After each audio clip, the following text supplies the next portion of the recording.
Anda telah mengunduh podcast yang dipaparkan oleh Pendeta Dr. Erastus Sabdono ini dari truth.id/voice. Selamat mendengarkan podcast ini. Shalom saudara, salam sejahtera dalam kasih Tuhan kita Yesus Kristus. Kebenaran hari ini 20 Juni berjudul Virus yang Merusak.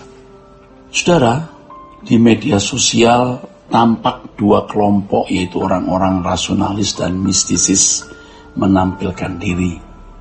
Kelompok rasionalis memiliki kecakapan berbicara, mengemukakan doktrin dan ajaran-ajarannya. Biasanya mereka menganggap bahwa diri mereka yang paling benar.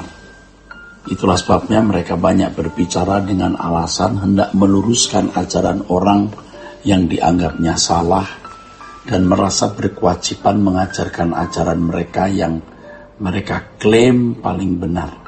Mereka suka mengkritisi dan mengomentari pandangan ajaran dan praktek pelayanan orang lain. Biasanya kelompok ini juga tidak segan-segan menuding denominasi lain atau ajaran pendeta-pendeta tertentu sebagai sesat. Tidak jarang mereka menyampaikan ujaran dengan kata-kata keras kepada orang lain dengan label sesat, pembohong, penipu, tolol, bodoh, dan lain sebagainya. Berdasarkan pemahaman mereka, gereja atau orang lain yang tidak sesuai dengan ajaran mereka pantas disebut sebagai bidat. Kelompok rasionalis ini juga tidak segan-segan berdebat dengan agama lain dan merasa memiliki kewajiban untuk berapologet, artinya menjelaskan dan mempertahankan iman Kristiani melalui dialog sampai pada perdebatannya. Sebaliknya orang-orang mistisis biasanya tidak melakukan perdebatan-perdebatan teologi atau berapologet dengan agama lain. Mereka menampilkan Allah yang mereka percaya melalui kesaksian-kesaksian, yaitu kesaksian mujizat dan penyataan kuasa Allah yang mereka alami, yang mereka klaim sebagai pengalaman bersama Tuhan. Kalau kebanggaan para rasionalis adalah kepiawaian berteologi dan berapologet, tapi kelompok mistisis kebanggaannya adalah penyataan, demonstrasi kuasa Allah atau hal-hal yang bertalian dengan fenomena spektakuler yang mereka yakini sebagai manifestasi dari karunia-karunia roh. Bagaimana kita harus bersikap menyaksikan fenomena ini? Sikap yang paling bijaksana adalah diam. Diam di sini adalah tidak memberi komentar apa-apa terhadap mereka atau terhadap orang lain. Kita harus menghindari menyerang ajaran atau doktrin yang diyakini oleh orang lain yang kita pandang tidak sesuai dengan kita.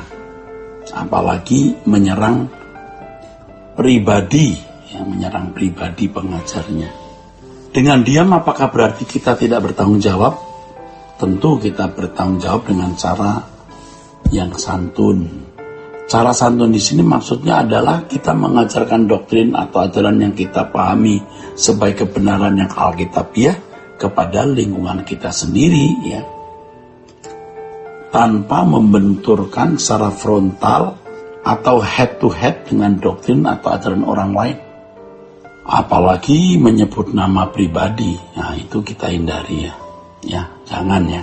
Memang konsekuensi logisnya bagaimanapun ajaran kita, saudaraku, akan bersentuhan ya dengan doktrin atau ajaran orang lainnya. Tidak jarang malah ada yang sampai tingkat bertentangan. Ada itu. Tetapi hal tersebut mestinya tidak menjadi penyebab permusuhan ya, atau pertikaian.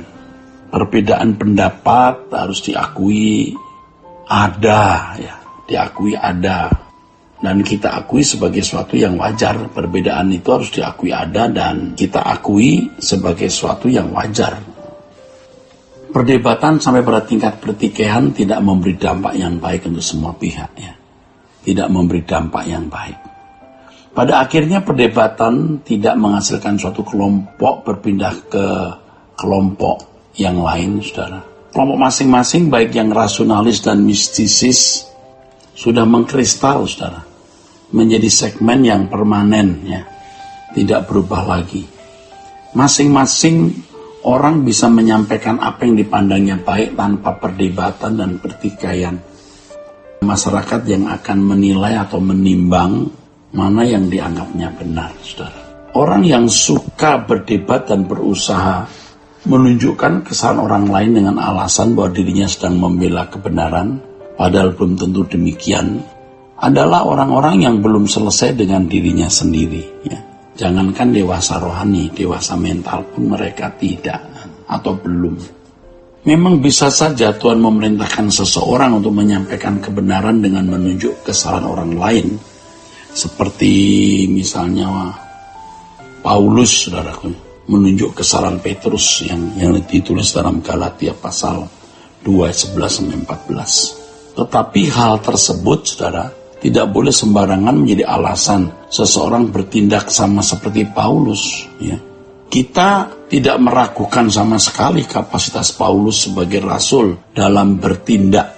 Kapasitas Paulus sebagai rasul dalam bertindak itu tidak diragukan.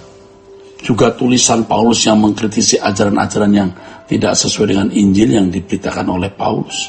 Tetapi siapakah kita sehingga memiliki hak seperti Paulus yang berkapasitas sebagai rasul itu, saudara? Siapa kita?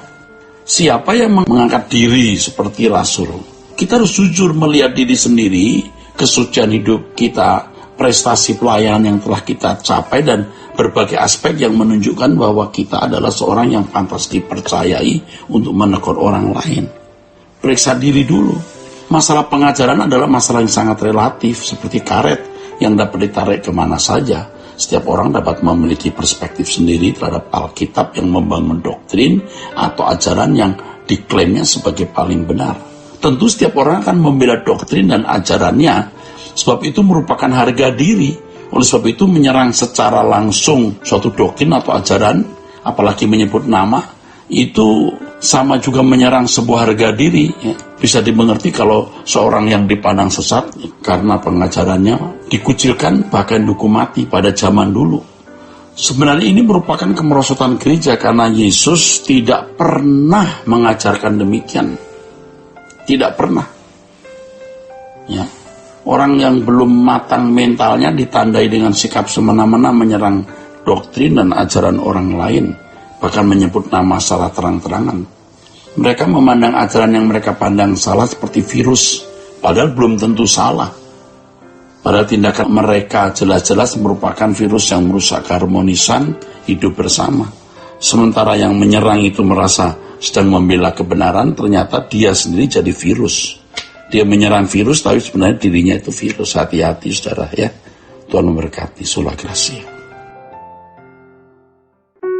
Untuk berlangganan renungan harian dalam bentuk cetak, silakan hubungi Truth Literatur di nomor telepon 0878 7870 7000. Untuk mendapatkan CD khotbah, MP3 renungan Truth, dan CD album lagu produksi Sola Gracia, Anda dapat menghubungi di hari dan jam kerja di nomor telepon 021 638 60953. Tuhan Yesus memberkati.